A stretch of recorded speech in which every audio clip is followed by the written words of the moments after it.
नमस्कार प्रणाम रउआ सबके। हम बोलतनी भूषण भोजपुरिया चैनल से चंद्रभूषण भट्ट। रउआ के बताएं कि बिहार के राजनीति 360 डिग्री पर लगातार घूम रहल बा, लेकिन ताज़ा खबर का बा, ताज़ा अपडेट का बा, इसे रउआ सब जान ली। बड़ी हंगामा मचल बा सियासत में। हंगामा दोनों तरफ बा, चाहे महागठबंधन के बात करें चाहे एनडीए के बात करें। एनडीए में सीट बंटवारा के काम सलट गईल बा। ऐसे टिकट बंटवारा हो चुकल, उम्मीदवारों के सिंबल मिल चुकल, सब लोग धड़ाधड़ नॉमिनेशन कर रहल बा। आज शाम 5 बजे तक नॉमिनेशन के समय बा। महज अभी से देखब तो महज 5 घंटा समय मात्र बचल बा। ये 5 घंटा में जे नॉमिनेशन करी वह चुनाव लड़ी। कहीं हड़बड़ी में नॉमिनेशन गड़बड़ ना हो जाए, नामांकन गलत ना हो जाए तो फिर रद्द भी हो जाए, तो अकेले हो जाए प्रत्याशी के सिंबल मिल जाई और जीत जाई। ये भी खेल चली। लेकिन अब मामला कहाँ फंसल बा, पूरे बिहार के राजनीति के समझी तो एनडीए लगभग ठीक ठाक पोजीशन में चल गई बा। पूरा चुनाव प्रचार में सब लोग झुक चुकल बा। देश के अलग अलग प्रदेश के मुख्यमंत्री हर किसी एनडीए के समर्थित उम्मीदवार के नामांकन में शामिल हो रहा बड़ा। माननीय मुख्यमंत्री जी कल समस्तीपुर में विजय चौधरी के लिए प्रचार प्रसार भी शुरू कर चुके बा। अमित शाह भी पटना आ चुके हैं, बैठ चुके हैं, अड्डा जमा चुके हैं। एक एक सीट पर मूल्यांकन, मुआयना, बातचीत, जांच पड़ताल, कम्बिनेशन, समीकरण, जाति सब कुछ देखल जा रहा बा। लेकिन मामला फसल बा महागठबंधन में। अब मात्र 5 घंटा रह गई बा। मुकेश सहनी के पत्ता अब तक साफ नहीं खेबल कि कितना सीट पर चुनाव लड़िहन कि ना लड़िहन। तेजस्वी यादव से मुकेश सहनी के बातचीत बंद हो चुकल बा। मुकेश सहनी 60 सीट से 40, 40 से 20, 20 से 15, 15 से अब 12 पर मामला आके फसल बा। 12 सीट भी आरजेडी देवे के तैयार नहीं के तेजस्वी।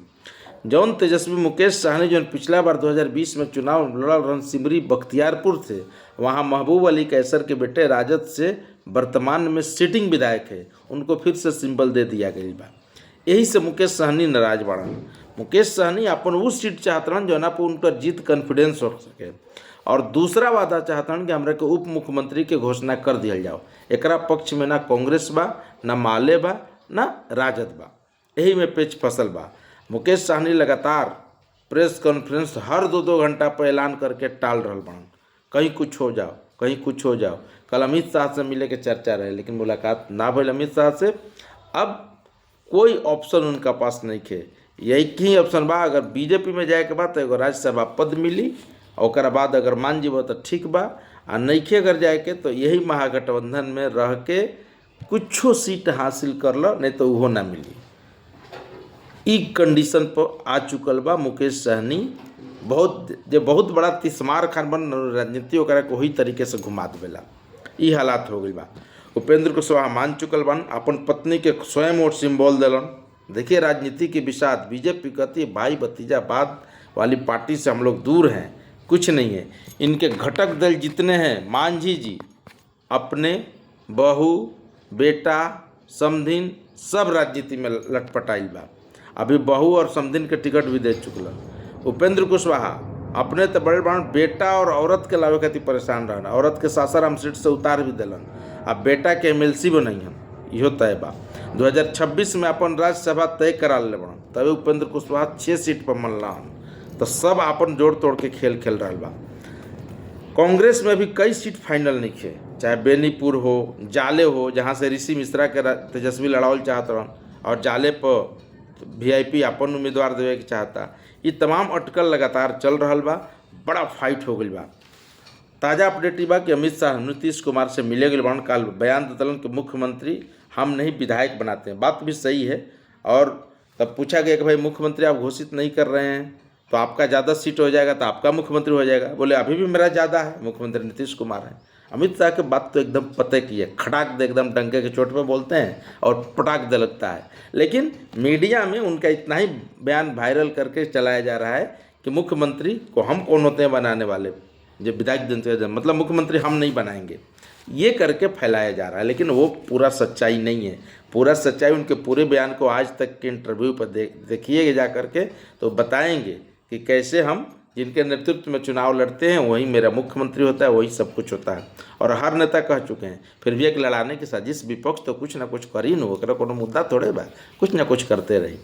ई कहानी बा। कई ऐसा सीट हॉट हो गई बा, जैसे अनंत सिंह का मोकामा सीट, मोकामा में बाहुबली अनंत सिंह और बाहुबली सूरजभान के पत्नी बीना देवी के टिकट मिल गई बा आरजेडी से, ये एगो सीट हॉट हो गई बा। दानापुर के सीट रामकृपाल रीतलाल यादव, ये भी हॉट सीट बनल बा।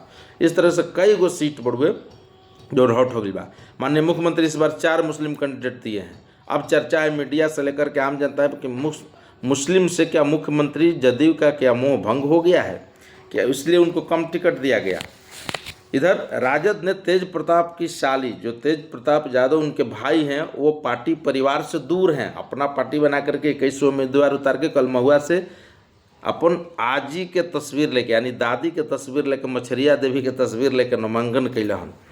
उनका साली के टिकट दे दिले परसा से तेजस्वी यादव करिश्मा जिनका नाम है, अब उनको टिकट दे दिया गया है। करिश्मा का परिवार 14 बार परसा से नेतृत्व किया है, ये भी एक सच्चाई है। कांग्रेस अपने 48 प्रत्याशी उतार दिया, नाना नाना करते करते प्यार तुम इससे कर बैठे, उतार दिले बा।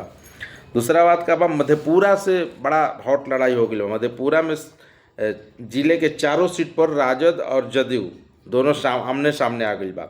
रेणु कुशवाहा से कविता शाह हैं, शांतनु बुंदेला चंद्रहास चौपाल हैं और निरंजन मेहता सत्येंद्र नारायण यादव, ये सब सीट आमने सामने हो गई। मतलब 3 बार के कई बार के विधायक रहे प्रोफेसर चंद्रशेखर के राजद ने टिकट काट दिलस और सरोज यादव के बेटा शांतनु बुंदेला को इस बार से टिकट दिया है। भाजपा 80 में से 19 विधायक का टिकट काट के दुर्गामी परिणाम लावे खातिर ये पूरा तय कर रहा बा। अभी रो पता बा, गुजरात में पूरी सरकार इस्तीफा दे दी है, मतलब कैबिनेट मंत्री मुख्यमंत्री को छोड़ के वहाँ भी रिशफलिंग का काम चल रहा है। अब नए सब चेहरों को लाया जाएगा। तो भाजपा इस तरह की कवायद करते रहती है ताकि किसी तरह जीत से बने रहे। उसको जीतना जरूरी है, जान लीजिए, जीत के लिए वो कुछ भी करेगा, साम दाम दंड भेंट कोनो चीज़ अपना लीजिए। ये पूरा खेल हो गई बा। जन सुराज, अब प्रशांत किशोर कल कह दिले बड़न, आज तक के इंटरव्यू में गल रहा ना, कह देना स्पष्ट रूप से कि हमने पढ़ा लिखा बेहतर कैंडिडेट बिहार के जनता को निकाल करके दिया है।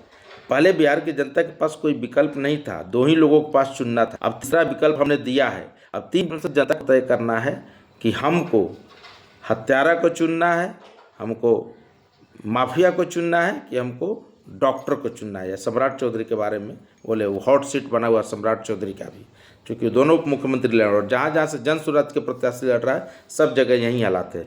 लेकिन एक चीज़ याद रखिएगा, जहाँ जहाँ जन सुराज अगर 5-5 हज़ार भी वोट माइनस कर दिया तो बिहार के समीकरण राजनीतिक हालात बदल जाएंगे। ये पूरा सिनारियो है।